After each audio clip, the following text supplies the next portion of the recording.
Hey everybody, it is January 9th, 2023, 5:27 p.m. Notice I did that pause there so I didn't say the wrong month. You think I'd be saying the wrong year. This is episode 1963. When I saw this story hitting yesterday morning, I was like, okay, this is my next cartoon. I was already like into my cartoon yesterday when I saw this story, and in yesterday's, it was I say Quagmire, it was the Matt case, punching bag. I was like halfway through it when I saw the story in Brazil about they had their January 6th, right?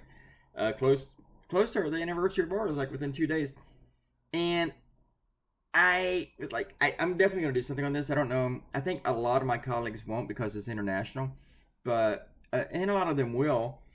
And I think Kevin Gallagher will probably do it because he handles a lot of international stuff and he's great at it. So and plus it comes back to Trump too. So I figured this was important for us to do.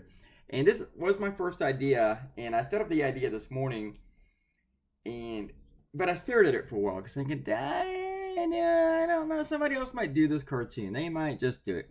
And a few hours after I did it, somebody did do something with the QN and Shaman. It wasn't the same idea, but it sucked. And I'm extremely suspicious now, just from the way that he did it. If he had actually done the same idea, I wouldn't have thought he had stolen it. But since he did something kind of like similar, just with the same piece, it was like, oh, I want to do that, but I can't. So let me just use something from this and then just stick it in there. When I first started drawing this, I was a little intimidated I just felt like I couldn't draw. I drew that bullhorn like 1,000 times, and I just felt like I couldn't draw, and I felt that way most days. But just starting, I just could not get into my zone, couldn't get into the groove. But after I drew the shaman, and it just kind of all fell into place for me, and I went at it. And it was after I had the idea and I started working on it. I thought, let me put up some Portuguese signs. I love doing stuff like that. It's like when I did that cartoon where the whole thing was in French. I like doing that kind of shit. You have to do your research though. And for my research, it was Google Translator, which is not always accurate. That's when I did the French thing. Some people came to me later and says, you got to change this or that, blah, blah, blah, blah, blah. With this one, I haven't heard anything yet, but proofreader Hillary told me that her neighbor is from Portugal, or she just speaks Portuguese. I can't remember for sure. But she took the cartoon over to her, and she came back and said, yeah, everything's right on. Yeah! Gave me the thumbs up. If you know what the signs say, good for you. I'm not going to tell you what they say. You got to figure it out.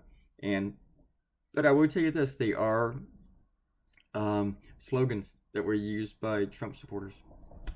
So, Sasha gave me a comment. He said, you know how everybody, half the time, like I do like a dozen cartoons, and if I go like 12 cartoons or even like 2 cartoons without Pizza Rat, people start yelling at me, where's Pizza Rat? I want Pizza Rat to come back. If I do a cartoon with Trump and I don't have the sippy cup, people get upset about that.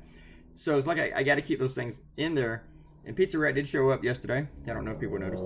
And but now Sasha said, now we're going to ask for Mr. Nibbles every other tune. Mr. Nibbles will probably come back at some point. I don't know. It might be a year from now, but I think Mr. Nibbles will make an appearance. Thank you guys. Bye.